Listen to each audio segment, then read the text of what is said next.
Hello, and welcome to Here's the Thing with Robbie and Jose, where we explore relationships through a male and female perspective. With me, as always, is the lovely Robbie. Hello, Jose. Hey. How are you? I'm good. I see you teed up like you're smiling and you took a big breath. Yeah. You're waiting for me to get over the intro so you can start. Yeah. I'm like, hello. I was thinking about you the other day in the podcast. Actually, I was listening to one of the episodes for like a kind of like a quality check. And it made me think of, and I don't know if this is like a normal thing, but when I was like in junior high, early high school, I had these two girlfriends that would come over and spend the night. Mm-hmm. And we would on a cassette I'm liking tape. This story already. No. And there was a pillow fight. Tell me more. Did you guys break out and dance with Sandra D? Yes. All right. But no, we used to record on a cassette tape, like talking. Yeah. And I was thinking of like, obviously podcasts were not around back then. So it's like, Is there other people that tried to podcast before podcasting was a thing? Yeah. I mean, when you got because I had one too, a recorder. And when you first got it, that was the first thing you got a kick out of the fact that, I got to record my voice. Yeah. And then you would play it back. And then you would say silly, stupid things. Hello. Hello. Do I sound weird? Do I say hello? You got to get the fan out and say it in front of the fan. Luke, it was fun. I remember that. I don't think kids nowadays have that same novelty because everything's on phones now. Well, I mean, now we have podcasts, but I'm just thinking like, how is it that, because I'm telling you, I found during the pandemic, I found one of the cassette tapes and I listened to it and it's just like this. Like, it's exactly like this. We weren't doing that. Hello. We weren't doing that. It was like we were talking about boys we liked, making fun of teachers. How did that come about? Who decided let's record this? I don't know. Oh. That's what I'm saying. So actually, I invented podcasts. I think that's what you're alluding to. You might be right. You might be owed some royalties there, man. I'm just curious. Write in and let me know if you did that as a kid. Like, like I said, not silly things or whatever, but like it was almost like I remember one of the parts too, we called a guy on the phone so you could hear only my side of the story. But it was almost like I don't know. It wouldn't make sense. Like, let's take a caller now. Yeah. I always get a kick out of that in movies too. When you can't hear the other person. Oh yeah. So when they're narrating, they have to say it back so that people understand what they're talking about. Yeah. But that was fun. Yeah.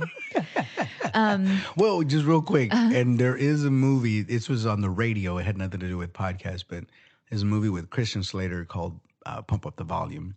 And if you ever get a chance to watch that movie, it's kind of silly, but essentially it's Christian Slater and he's kind of an outcast. So he starts up a radio station and kids listen to him. So it is like a podcast / like what Howard Stern is with Sirius Radio now because it was unfiltered because it wasn't regulated by the FCC. So that was the whole thing. But he was talking to kids and like talked about things that were going on in school and trauma. Anyways, it was a silly movie and then they tried to shut him down. Sorry. Interesting. But yeah, I'll be waiting for my royalty check. So today's topic, and this may be a little bit serious, kind of depending on, what yours are, but today we're going to be talking about relationship boundaries. So, and I'm going to give you my best high school presentation. All right. Webster's dictionary defines boundaries as something that indicates or fixes a limit or extent. Just wanted to throw that out there in case you weren't sure. Excuse me. But in regards to relationships, I think that every relationship, no matter what it is, you have some type of boundary, right? And it could be with your family, coworkers, whatever. But in a romantic relationship, I think that boundaries are completely normal. And any therapist, I believe, would tell you, like, if you have some kind of boundary of your own, it's how you present it to the other person, right? You can't say like, you're not allowed to do this. You say it in a way of like, I really don't like this. Can you, whatever. So, but I think that, like I said, depending on how your relationship is, everyone's going to have some form of that. So I kind of wanted to go through some of my own personal boundaries that I have in a relationship and then kind of talk about maybe different types of boundaries, Sweet. See how it goes. Right on. I was just kind of thinking about the different types of boundaries. Because I didn't know exactly like let's say I have a man cave. It's like, you're not allowed to go into my man cave, like to stay out of my. But obviously, there's that kind of boundary. But then there's other things like, let's say it's a subject that's off topic, like you know what I mean, like if I feel sensitive about my dad or my mom or something, it's like don't exactly. Yeah, so and everyone's going to have their own. But so my first one that I have, and this one's important to me, and I guess this would be considered a material boundary, is, and I'm not saying it's wrong if you do, but in a relationship, I do not go through my partner's phone and I expect the same in return. Now, if you have that in your relationship, it's totally fine. If you set up a rule like, I'm going to be able to go through your phone at any point in time. But like, how do you feel? Like, it's not, you know what I mean? Like, it's my property, but no, I'm just kidding.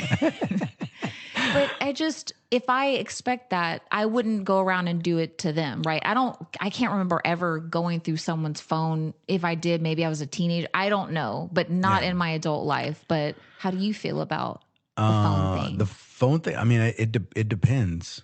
It really depends. If I'm dating somebody, casually or serious, I'm not wild about anybody going through my phone. But if I'm married, then that's a different story.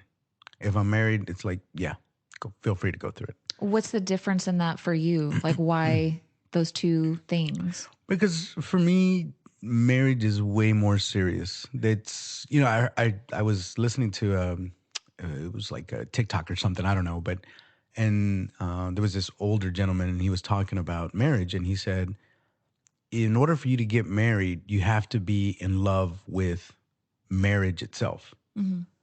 And you had to think about that. It's like you being in love with another person is not a good reason you shouldn't get married. That in and of itself should not be a good thing. And I understood exactly what he meant by that because if I love somebody and I marry them and their idea of marriage is different than my idea of marriage, which let's just say for the sake of argument in this context, marriage is forever. Short of any like abusive things and things like that or infidelities, like there's there's exceptions to it, right? But aside from that, you're not gonna get a divorce. You're not going anywhere. So that means you're here. We're stuck. So you should know everything about me because I'm not going anywhere and you're not going anywhere. But if you're dating somebody, casually or serious, there's always that potential that you guys could break up. So there is, and again, this is just my viewpoint on marriage. Marriage is a union. You're no longer yourself. I know that might be a radical thing. And don't get me wrong. I know there's different versions of that, but you are part of a unit. You are you're not an individual anymore. I understand, but I think everyone can respect having your own personal, whether it's space, time, whatever. Like if you come home and you had a hard day and you're like, I need to decompress alone for an hour, whatever your thing is, why it doesn't mean that just because you're married, that person has to be on top of you 24/7. Like, why can't you have your own personal things? Like, don't drink my special milk. This is my milk. No. Well, you're asking me specifically about the phone. I know, but I'm just saying that, like, why is it that if you're seriously dating someone, then the phone for you is off limit? Like, don't even try. But if you're married, which is also a serious relationship, you love that person. Why is that so different just because you're married? You still have your own personal. I'm not saying you're hiding anything. Yeah. But it's like, this is still my phone. You could at least ask if you wanted to go through it for whatever reason. Or a lot of times, and what I think happens is it's a trust issue. So if you're married, why do you need to go through your husband's phone all the time? For what? Well, that's what I'm saying. If you trust them, what are you looking for? I don't go through people's phones either. But when I was married, I don't care if they go through my phone. It makes no difference. But if I'm not, stay away from my phone. You don't need to know what's going on in my world. I feel like if I was married and my husband was always going through my phone, I'm like, do you not trust me? Is there something that you feel that you need to say? Because why would you do that elsewise? Elsewise, is that a word? No, I said. I'm asking. Oh, elsewise. I don't know. I'm scared to say anything right now. Yes, dear. It's absolutely. And if it's not, it should be. Let's call Webster. And see if I didn't write that down. and see if we can get that rectified right now, including your royalty checks for the podcast. Yes. I need answers. But I don't know. I remember being married, and I remember not having a problem with anything that if she looked through my stuff or if she looked through my phone. I myself don't do it, but and she didn't do it. I don't think she ever did it either. And if she did, I don't care. Do you not do it because of a subconscious thing? Or do you have to, like, when you were younger and started dating, you had to tell yourself, like, okay, this is my boundary. I'm not going to go through people's things. Is that something you set up for yourself? Because boundaries can be things you set up for yourself or for other people. No, it was more like what you were saying. Like, it was mostly a trusting. Yeah. And this is the weird part, or maybe we should have talked about this. I knew she had secrets. That I knew. Right. Everybody does. Yes and no. I didn't have any. There was really not anything that she didn't know about me, but I was pretty vanilla anyways. You know what I'm saying? I'm over here telling you, here's my phone. If you want to go through it, fucking feel. Oh, excuse me. It's okay. Sorry. We will edit that out. No, leave it in. No. We will take that out. Oopsie. But no, I honestly, when I was married, I don't care if you go through my phone. I have no secrets. Yeah. I shouldn't be misbehaving anyways. But here's the thing, right? So then the question becomes, if you are curious and want to look through somebody's phone, is that because you know you're doing something wrong and just think that the other person's doing it as well? Because again, my expectation was, I know I'm not doing anything wrong. So if you want to look through my phone, feels free. But then if I were to turn around and look there and she's like, hey, go through there, I'd be like, well, okay, that's off. Because I'm not hiding anything and I know I'm not hiding anything, but apparently you are. Now, how bad of a secret is it and why you don't want me to know? I'm sure you have your reasons. But herein lies a problem, right? This is what I was saying. I was in love with marriage itself, right? Because marriage means there is no secrets between us. There can't be, right? Because we're together. And if there is, something superficial or whatever that you don't want to tell me and you feel is whatever. I'm trying to think. Like, let's say you had really bad diarrhea and you don't want to share that with me. Like, great, don't. I don't want to know. Keep that. Would that be a secret though? I mean, if she's not disclosing it, I'm okay not knowing about it, right? You know what I'm saying? Or if she's got fungus on her toes or something and she just doesn't want to share that, So I'm not saying that just because you have secrets, they're bad. I'm just saying that's fine. You don't want to tell me. I'll respect that. I think sometimes it's a slippery slope sometimes, and it depends on what it is that you're keeping them. But yeah, I always knew she had secrets. Yeah, I always and she wasn't very good about hiding it. It's one of those things where she would get on the phone and then she'd walk over to the other room so that I wouldn't hear. Yeah, that I never knew. Again, I was given the benefit of the doubt. Yeah, you're going there because you just don't want to be loud, but.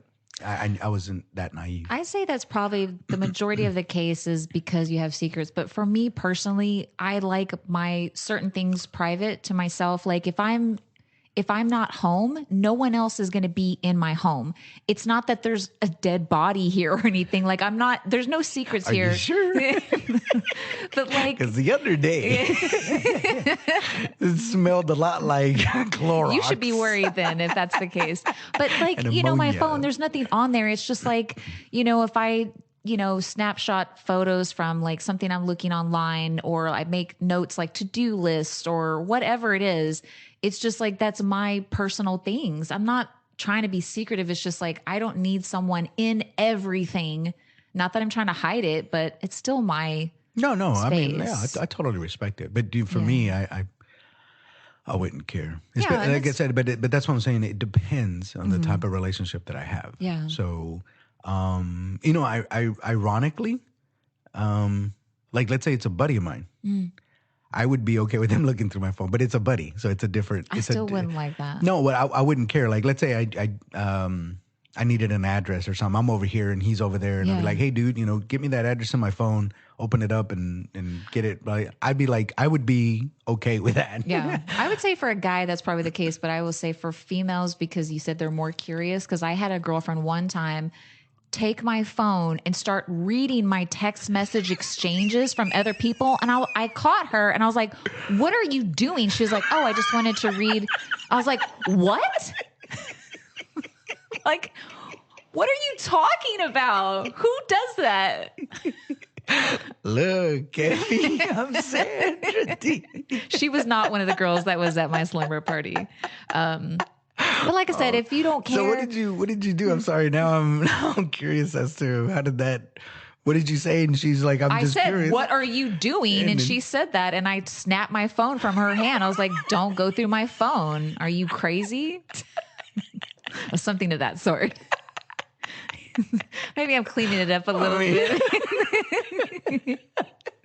There might be kids listening. Yeah. But yeah, like I said, if you don't care, it's fine. I'm not saying either way is right or wrong. What I'm saying is that I know a lot of people are like, this is my phone. Yeah. You shouldn't be going through it. And I wouldn't do it to someone else. But anyways, but another thing as far as like personal space, and sounds silly, but I can't tell you, Jose, how many times and different boyfriends that I've had that have done this to me. And you tell me, maybe, I don't know. If I am in the bathroom with the door closed or in a bedroom. I already know I don't like where this conversation is going. Sorry, go ahead. Or in my bedroom with the door closed. And in these scenarios, there was no lock on the door, just to be clear. Yeah. My boyfriends, multiple ones, would come in. Yeah. And it's like, if this door is closed, that means that you knock, you don't come in to those rooms. Did they go in like Kramer? It was different every time. I'm sorry, but like if they're like way, like they push the door like, hey. Even if it doesn't matter, I'm in the bathroom or I'm in my bedroom getting changed or whatever it is, you don't, when the door is closed, I shouldn't have to lock my own door for you to know that here's a boundary. Yeah. But I guess you have to. But one time I had a boyfriend that he came in and then I think I was using the restroom and I put my hand on the door and I cut his finger open and then he got mad at me because he just thought that the punishment was. But why would you think that that's okay? I don't know. I think it's that, and I hate to say it this way, but it feels like that's just they were raised incorrectly. For me, anytime a door is closed, you knock first. Right. You always knock. That's just how that's how I was raised. And I would say like, especially if you come from a home where there's multiple siblings, then you really, now don't get me wrong, when you have multiple siblings, everybody will tell you like, you don't have a lot of privacy, but that usually is a rule that's established early on. Like just don't walk in, knock, because there's a lot of people here. Right. If it's just me by myself or one or two other people, maybe, I don't know, but just as a form of etiquette, you knock first because you don't know who's on the other side. You just don't know. Doing. Yeah, you just don't. You just don't know. You just don't know. And I would say like, then here's the other thing, right? So like when you're kids, I know I do it with my kids. I still knock. Yeah. Because I'm always afraid to open them and see what's happening. So again, I don't want to get surprised either. Right. But yeah, I think they were raised wrong. It was just weird because I'm like, maybe one guy I can understand, but it's like multiple guys did the same thing. And I thought it was a universal, like you don't just come in when the bathroom door is closed, but apparently not. I mean, again, I was raised with around women. So that was the other, you don't know what you're going to see on the other side. About locked doors. Since I live alone, obviously when I go to the restroom, I don't lock the door. There's nobody here. Right. But I went to my mom's, like this was a while back, and one of my nieces walked in on me in the bathroom and I was like, hey, and then somebody said like, why don't you lock the door? I was like, oh yeah, because I don't lock doors. I live alone. Why would I lock the door? It didn't even occur to me. Doors? What is it with you and doors? Hey, it's closed. I mean, the door is closed with the lights on in there. Clearly someone's using the restroom. Ocupado. Yes, sí, ocupado. No entry.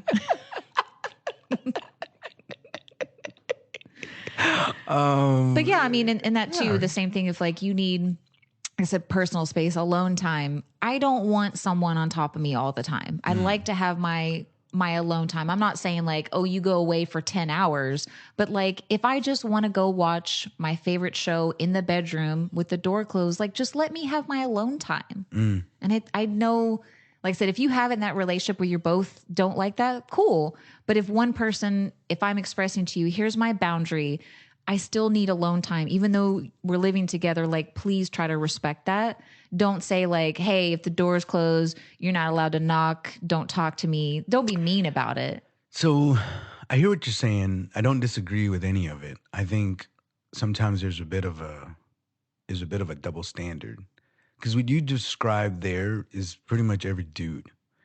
Seriously, Yeah. there's every dude that I've ever known is like, I just want to be by myself sometimes. Right. The problem with that is in the romantic relationship, their female counterparties usually feel a certain kind of way about it. It's like, I just want to spend time with you. I just want to be around you. I just want you to love me this way. Then the problem is he starts to feel guilty for wanting that. Yeah. That's his boundary. But she's saying, I don't really care about your boundary. I want you to submit to me, which is to say that I want to be around you. I want to cuddle with you. I don't want you to have your alone time. So now what do you do? Because you might be able to do that and guys would be like, cool.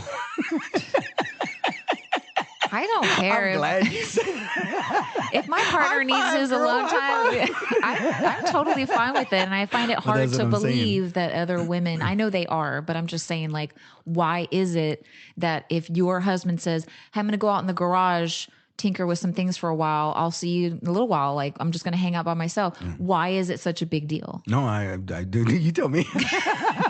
I'm with you on this. But it has been a thing, and it happens even in, let's say it's boyfriend girlfriend, right, dating situation, right, where you spend a lot of time. Let's say every weekend you spend with them, and then one weekend you decide you want to do something by yourself. If that person might feel a certain way about it. It's like, well, wait a minute, what did I do? Why don't you want to spend time with me? And it's like, well, it's not about that. It's like, yeah, but I feel like you don't love me anymore. And then guess what? Like, I guess we're spending the weekend together. I feel a little sad if like my boyfriend was like, hey, I'm going to go on vacation by myself. I'll see you later. I'd be like, hey, what about me? I mean, it doesn't have to be that extreme. It could just be, I'm going to hang with my boys. Yeah. They still might take it a certain kind of way because they feel like, well, why don't you want to hang out with me? So boundaries for people, I think, are healthy, and I'm not saying that they're not, but it's just interesting how they can, for some reason, hurt other people's feelings. And what do you do when that happens? Because most of the men that I know, they usually will bend to it and say like, okay, I need to get rid of that boundary, and they get convinced over time. Because let's say he goes and talks to, a buddy of his or his sister or something, and they're going to try to convince him how wrong he is. It's like, well, she just wants to spend time with you. She's just like, oh, okay, but like, what about what I want? Yeah. It's like, it doesn't matter what you want. It matters what she wants. Yeah. So go and do that, because if at a later time it becomes a problem, right, and it can, he will get blamed for it, because they're going to be like, well, and if he says, well, this is just the way I am, and they're like, well, no, that you can't say that. You have to change for your partner. Now you get back into the whole, should you be an individual, right, and hold on to those, or once you go in a partnership, then those things need to be at least up for discussion. Yeah. You know what I mean? Because how you act when you're single versus how you act when you're in a relationship and how you act when you're married are three different. I think that every couple both of them should have their alone time. For me, as long as you give me a heads up, hey, I'm going to go with my boys, just tell me ahead of time. Don't tell me like an hour before you're supposed to like come over, like, oh, by the way, I'm going to go hang with my boys. Like, no, I would feel disrespected at that point. But you say like, hey, this weekend I'm going to go do this thing with my boys. Cool. I can go plan something else. Yeah. But if you're in a serious committed relationship, I would say the majority of people probably want like 70% together, 30% apart. And I mean like what I'm talking about, free time, not when they're at work and like normal stuff. Free time. If you're in a committed relationship, you're probably spending a lot of time with that person, but you still need to have other outlets. It can't be, well, unless you both are, codependent or whatever. If you both have it like that, cool. I'm not going to say it's bad. If you want to be with your boyfriend and vice versa, 24/7, cool. Yeah, I mean, that's what I'm saying. I mean, because I know we're talking about boundaries, right? The real or for me, kind of the essence of it is, it's just like, okay, everybody has their boundaries now. Let's say you're by yourself, right? You're single, and you know how you like to be spoken to. You know how you want people to interact with you. Again, the door to this, that, and the other. People come over your place. Your friend going through your phone, stuff like that. Like, don't do that, right? So you've set these things up, right? Because you are how you are, right?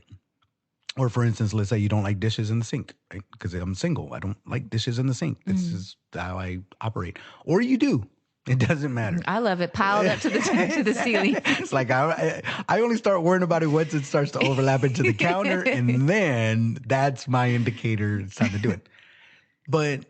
But here's the thing with that is that once you get into a committed relationship, and especially the more serious it gets, those boundaries or standards or what have you, they have to be up for negotiation. They have to, because, and you can sit and hold fast and say, nope, not going to change it. And that's fine. There's nothing wrong with that. But it could become a problem with your partner. Yeah, everything should be open for discussion. If you're married, you can't say everything's off the table. Like, you have to be open to be like, well, I don't like it, but let's talk about it. Right. Maybe, I don't know. But that's what I'm saying. So like in a situation where, let's give you the scenario. Let's say the boundary is I don't want you to look at my phone, right? So let's say at the time, let's say I'm married. My wife is, 30, 20 feet away, right? Not far, but she is somewhat far. And she's like, hey, bring me the phone. I need to get something on my phone. It's like, and I'm over here next to her phone. It's like, give me the code. I'll just get it for you. And she's like, no, I want to do it. And I was like, well, no, just tell me. Yeah. It's like, well, why? And it's like, I don't want you going through my phone. It's like, oh, okay. So then you feel there's something to hide? Well, but that's what I'm saying. It's a boundary. Yeah. I get it. But if it's not even up for discussion, it's like, no, that's a hard line that you're not going to cross. Yeah. No matter who you are, even if you're my husband. Now I'm going to feel a certain kind of way about it. I get that. Not because I think that she's doing anything wrong, but it's like, really? Like, we're married, right? We're going to die together. But you don't want me to have the passcode to your phone? Yeah. What if you died? Like, sometimes even the passcode itself, they don't know it. Yeah. They keep it private. So let's just say somebody passes away and they're like, well, what about her phone? It's like, I don't know her passcode. You gave me your passcode. I did. In case of an emergency. I did. But you see what I'm saying, right? Yeah. You hear where I'm going with it. It has nothing to do. Well, that scenario you described is fine. I'm just saying, like, if I walk into the room and they're going through my phone, like, for what? Do you not what trust if they needed to get a number? Why can't you just say, it's just maybe that's more of a polite thing. Just say, hey, is it okay if I get this number out of your phone? Cool. Well, let me give you a scenario, right? Okay. So let's say I want to plan a surprise party for you. And I know, don't even start with, I don't want it. I wish someone would throw a surprise party for me. Let's just say that I want to throw a surprise party and I don't know the number to your friends, or let's say your sister's phone for some reason, right? Okay. And so I'm like, I need to get her. Now, if I were to ask you, let me get your sister's number, you're going to be like, well, why? And I'm like, well, now I have to lie to you or tell you the truth and spoil everything. Yeah. So now what do I do? So then you catch me going through your phone. It's like, oh, man. And it's you better tell me the truth. Well, and he would. But you see my point, right? It's like, if there really legitimately is. Now, I guess this is kind of where I'm at, right? For me, when I was married, again, if you have any questions about anything that I'm doing, feel free to ask. Right. And if you want to go through my phone, even if I see you sitting on the phone, going through my phone, I'm not going to feel any kind of way about it. But again, I know I'm not hiding anything. So it's for me, it's very liberating. Right. Because there's nothing in there that if you were to ask me, I would tell you. Mm-hmm. It's that vanilla. But I like being open like that. Nothing aggravates me more than having secrets. Nothing, especially from somebody that I care about and somebody that I love. So I try not to have as many secrets or no secrets whatsoever. Yeah. Because I just don't like it. It's just something. It feels like there's a barrier between me and that person. Right. Right. And when there's that barrier, I don't know. It's hard for me to interact, even if it has nothing to do with me. Yeah. But anyways, yeah. Yeah. Another category is sexual boundaries. So in the instance that I was thinking of, like, if I tell you no, like, I'm not going to do this thing, that doesn't mean come and take it anyway. Regardless if you're married, first date, serious relationship, I feel like everyone's going to have their sexual boundaries on what their limit is. And I mean, maybe I'm thinking more from a woman's side, but like if I say, no, don't do this thing, why would you do it anyway? Just because. Well, yeah. Sorry, I started thinking about other things when you were talking about that and my own experiences. And yeah, there's times when I was like, no. I'm being serious though. No, There's certain things. And I am too, where they suggest, can I do this? And I'm like, no. And they keep asking. And like, let me just try it. And They I'm like, should respect no, it. like, Yeah. no. Like, I'm not being funny. That's why I was like really thinking about it. It's like, yeah, I told her no many times, but she just kept on trying to. And then you're like, okay. No, it was not. But to that end, that's the rationale behind it. That's why they keep on trying and trying and trying, because they figured eventually you'll submit and you'll do it. No, I agree though. I completely agree. When it comes to that, you should say no. Well, I mean, even, and this is going to get kind of dark, I guess, but like, you know, before it was not illegal to rape your wife. You know what I mean? Yeah. And so like that mentality of like, if you're my wife, I get to do anything that I want, even if you say no. Again, you would think it's like a natural boundary that everybody, it's a code saying like, if I say no, that means no, don't do this thing. So, I mean, like I said, I think every couple has some kind of sexual boundary. They may not vocalize it, but maybe it's like a mutual understanding. Like, hey, you're not going to beat me in the face when we're intimate, right? Like, Right. you shouldn't have to say that. Like, I mean, but I guess, I don't know, maybe listen, if you have. it's different out there nowadays. I'm Yeah, just gonna tell you, maybe. because there's the flip side of that is they ask you to do things that you're uncomfortable doing, not because it hurts you, but because, you know, let's say they say slap me harder. And I'm like, I'm starting to feel uncomfortable about this. But if you I don't want to hit you that hard. That boundary where you don't want to hit a woman, you should be able to say, I'm not comfortable with that. And it just should be, leave it as No, that. I know they agree. don't. They don't, no. No. Because then they start, you know, judging you and your masculinity and like, what's wrong with you? Like, wuss. I'm cleaning it up, right? Wuss. But yeah, you know, it's it's interesting. I think it'd be more, I feel like, I'm not saying guys don't have sexual boundaries. They do. But I feel like. Trust me, we do. Yeah. But I feel like the majority of A that, lot. it's for women, it's just like feeling safe, right? Like if I go on a first date and the guy, let's say he walks me to my door, I kiss him on the cheek, I say goodnight, and he tries to do other things, which again, if you want to be intimate in the first date, it's fine. That's one of my boundaries. I don't do that. So if I say no, I don't want to do anything further than the kiss on the cheek, that's not a green light for you to do things anyway. I don't know. No.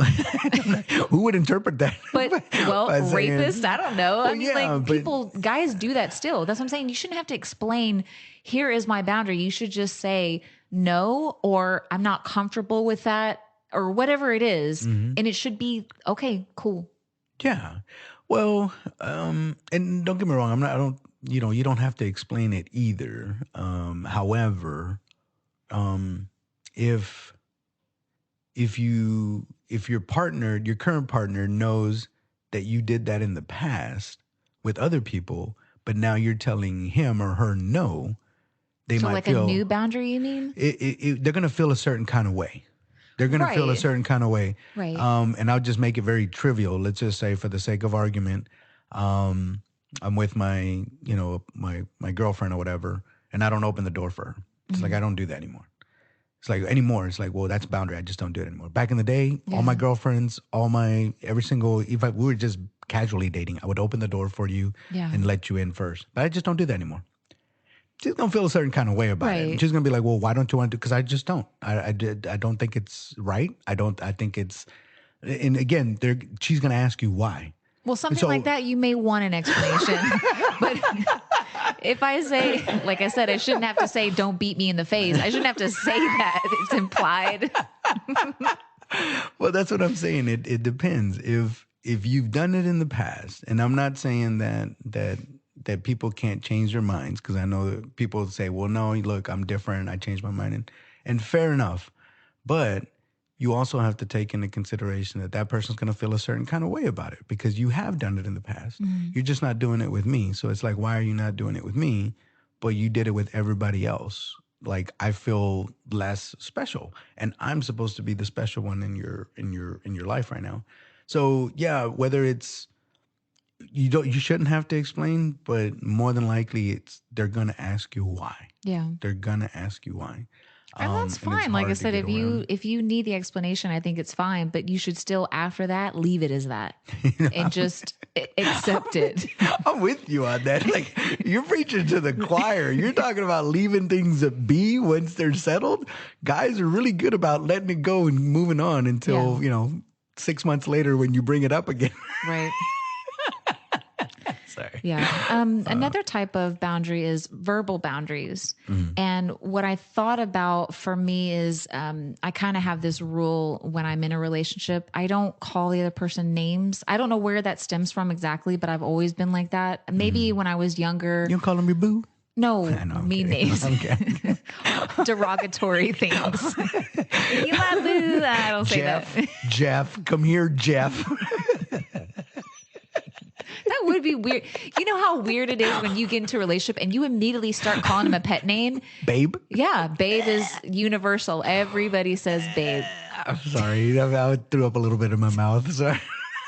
You've never called anybody babe? Of course I have. But you hate it that you say it? Yes. When I hear somebody else say it, I'm like, that's what I sound like when I go. And it's not very unique. It's not anything. Well, every name has been done before, unless it's something really obscure. I mean, like, hey, animal cracker face. Well, that's a good one. It's a bit long, but there's animal crackers at the table. I was George Glass. I'm looking for anything. Use the acronym ACF. Hey, yeah. ACF. It still seems long. ACF.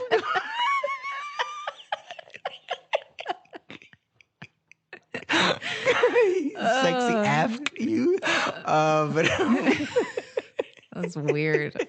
I'm sorry. No, but you were saying, name calling. Yeah. Name calling. Yeah, sorry. So like in my past, when that did come up, let's say we're arguing and they do call me something mean, and I say, I'm not going to tolerate that behavior. Please do not call me any derogatory names when we're fighting, blah, blah, blah, whatever.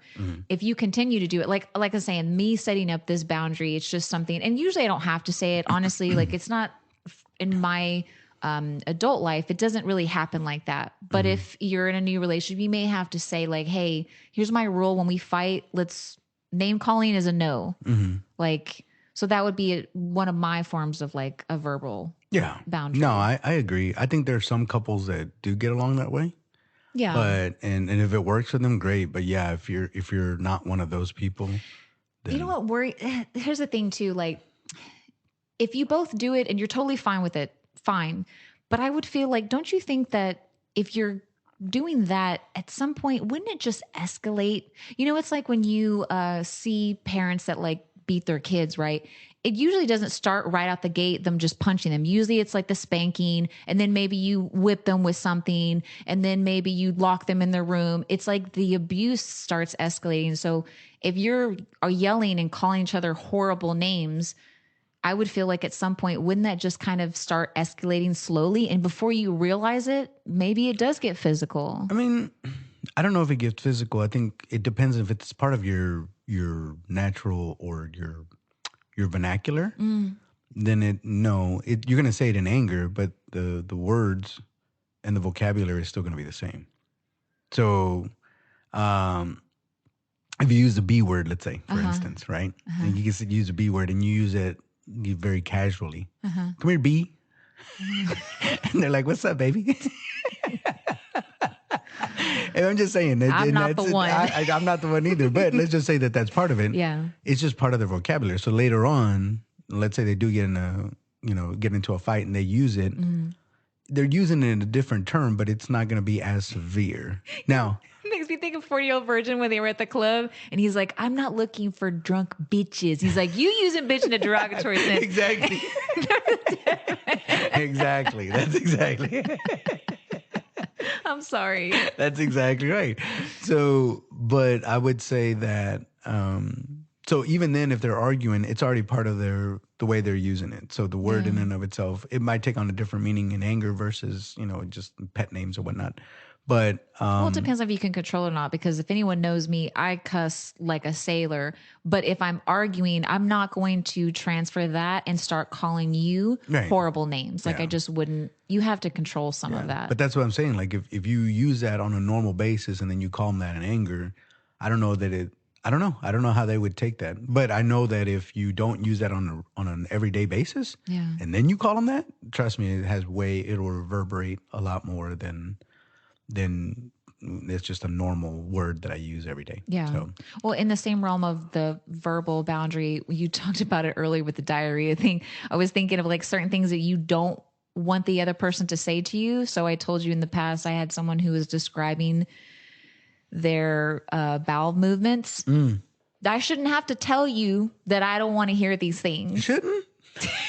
Sometimes you got to vocalize. Is that like a normal thing? People just, I don't want to hear disgusting things. Like it's weird. It's a double standard for men. Men don't want to hear women talk about it, but men talk about it all the time. That's true.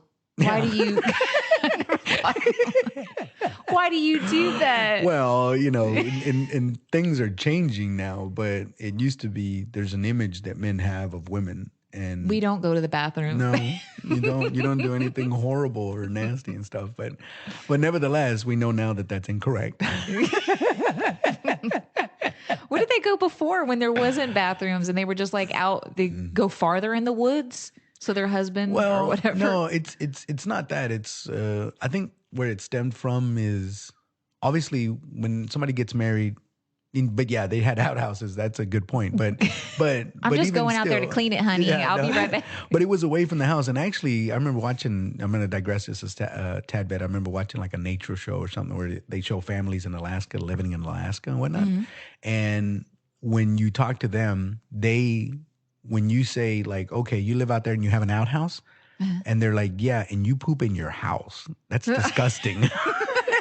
Like we poop outside of our house. Yeah, we don't want it in the house. Right, we don't want it anywhere in the house. And you poop inside your house? That's disgusting. The same house that you eat in. Yeah, because the particles fly in the air. And look, like, and I don't want to get too gross in this because this is boundaries, man.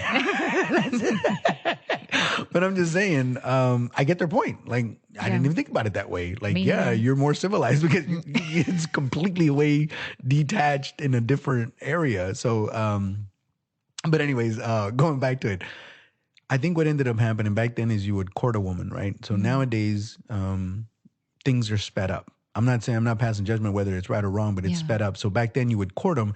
So there could be a guy, they could have been his second girlfriend, right? He didn't know anything about women. And so he courted her, let's say he courted her for 6 months and then eventually gets married. And he has this vision because all you see is what you see, right? And this goes for makeup and no makeup.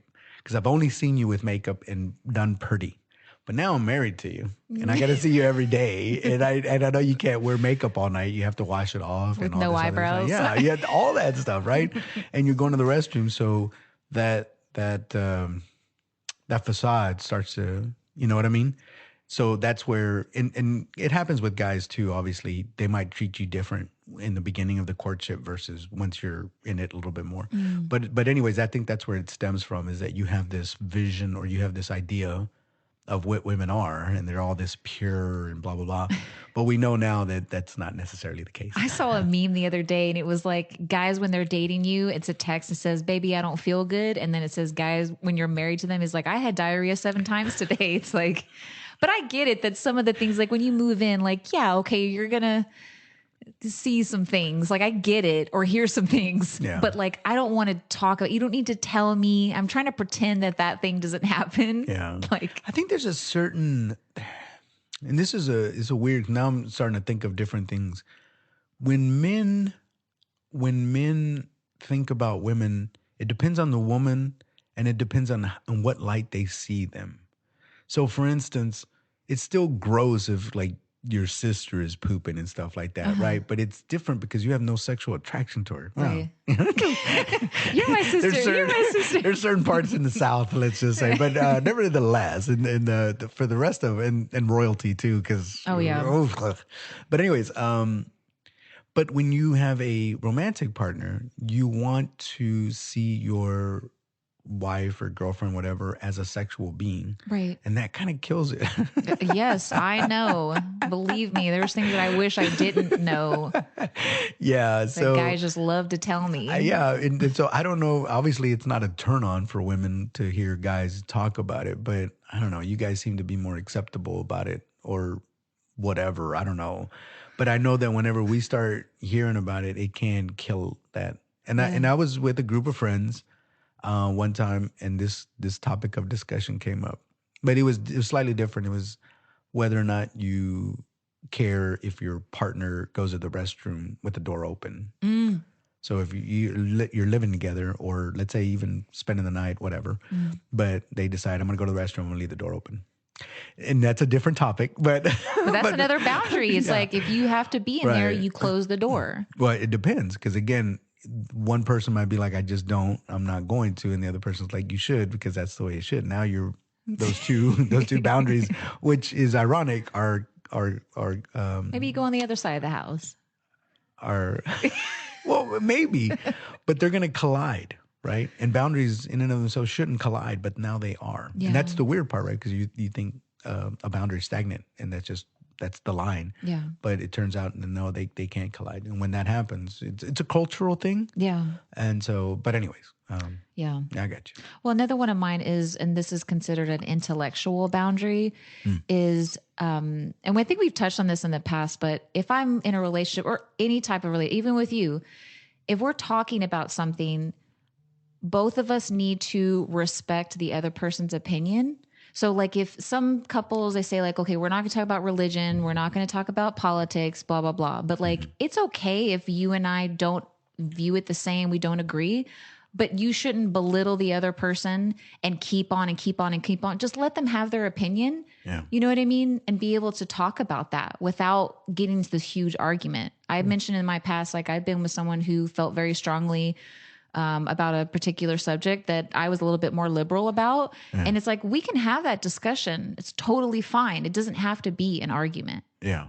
No, I get it. Yeah. Some people, I don't know, they're not like that. It might be, sometimes it might just be, personality or certain characteristics. I am really bad, and I'm really, really bad about this.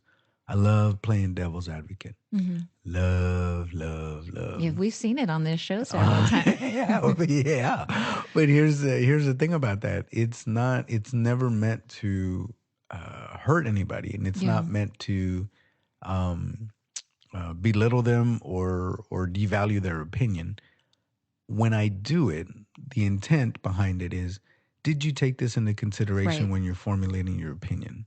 Because if you didn't, then it's conjecture. Mm-hmm. So your opinion that you formulated is incomplete because you don't have all the facts. Yeah. Now, again, I'm not trying to devalue your opinion because it is your opinion, but it's like I'm giving you food for thought. Right. Now, what I have seen in the past is they take that the wrong way. Yeah. They feel like I'm attacking them, and it's like, no, I'm not attacking you. And I feel bad when they say that. Mm-hmm. So sometimes I just learn to just keep my mouth shut because you've already formulated that opinion, and there's nothing, and it's a hard line for you, right? Mm-hmm. This is what I believe, and I'm not going to change my mind. And there's no fact that you can throw at me. And when I say fact, I use that word specifically because it could be your opinion is, and it doesn't mean that it's a fact. It means it's an opinion, and you're entitled to it.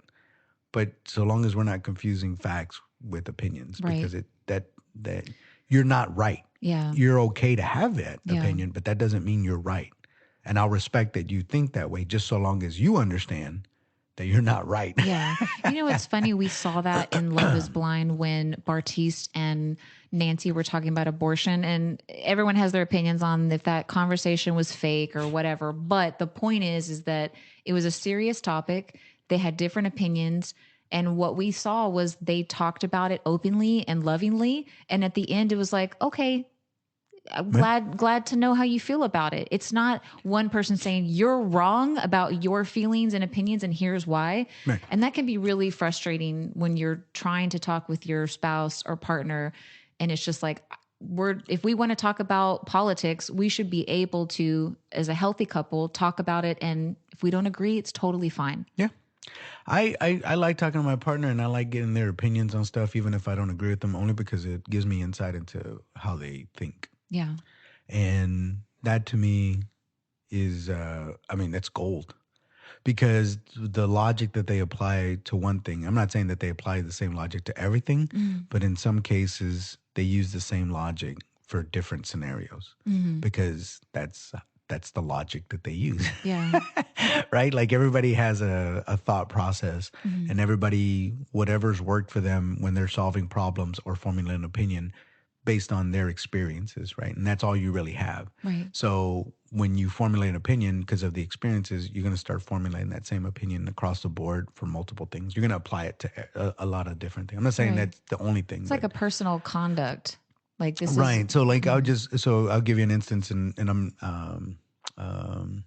trying to keep it light, but let's just say for the sake of argument that when you were growing up, your parents grounded.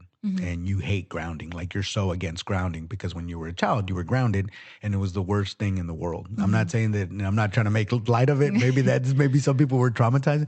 I was going to use like being whooped or something like that, which obviously is bad. But my point being is that if you were grounded and now I'm parenting with you and our child acts up and I'm like, we need to ground him because he did something bad.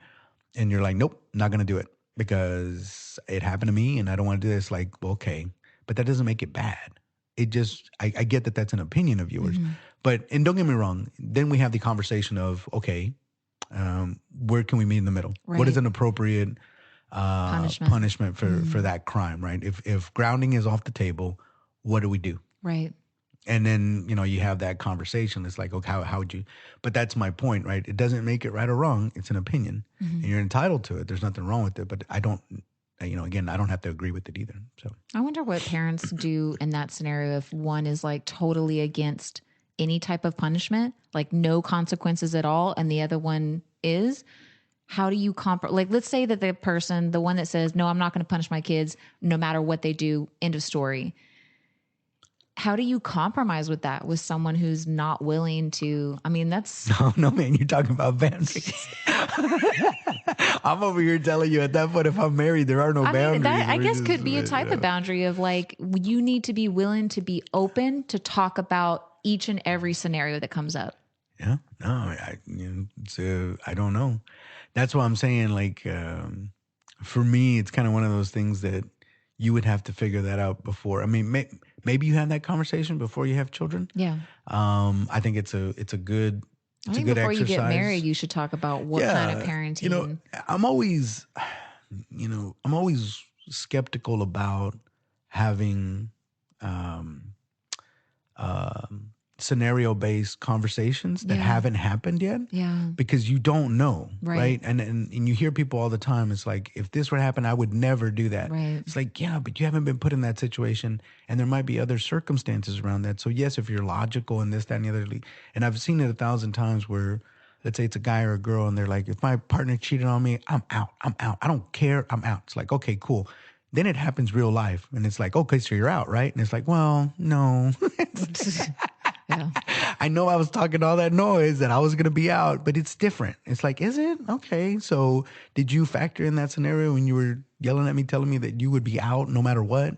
Like, did you factor that in? Because obviously you didn't. So that's what I'm saying. Like, you can have that conversation hypothetical. Yeah. Like, okay, if we have children, what do we do?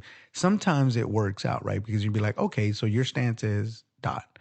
What I will say is, let's say you have a hypothetical in that scenario about parenting, and you're like, okay, I feel strongly about this. Again, it's still dangerous. And let me tell you why. So then you're like, okay, cool. And then, 5 years down the line, 10 years down the line, you have children, they've grown up. And you said you would never ground them. And now you're like, hey, you're grounded. Because now you understand. Right. Because now they're not listening to you anymore. You have no nothing for them to want to do right, because it's like, you're not going to punish me. Right. So I'm just going to keep on doing it. And then they start yelling and they start yelling. And you know what ends up happening? That kid has a complex. So when he gets older, he's like, I'm never going to yell at my kid. Yeah. Continue this because they're not grounding them, right? But they're using something else, right? So that's what I'm saying. It can be dangerous, and you never know. And sometimes your stance, because again, it's like, you saw it from the eyes, if you were being grounded, you saw it from the eyes of you because it was happening to you, but you never stopped to think about how your parents were having to deal with the same problem that you are, which is, what do I do to show them that there's consequences to your actions, right? I'm not even going to use punishment, but there's consequences. If you do this, this is going to happen. Yeah. And if you do good, you know, a lot of times you're going to get good, but if you do bad, some bad things are going to happen to you too. It's obvious that a lot of that comes with maturity, because I remember being in my young 20s and I said the same thing. I would never, and this is what I would do. But as more experiences happen to you, you realize like, oh, I don't know what I would do in that scenario. But it's like, I did exactly what I said I wouldn't do. Yeah. You know what's funny, going back a little bit, you know, because we were talking about the sexual boundaries. It's been interesting because sometimes they ask me to do things that they had never done before. Now, again, I don't know if they're just playing to my ego. Maybe it might be a little bit in between, and maybe legitimately they never tried it. So let's just say that in their previous somebody's got to be the first. Jose. What I'm saying is, like, let's say, and sometimes I do ask them, and I guess they were very vanilla in their approach to.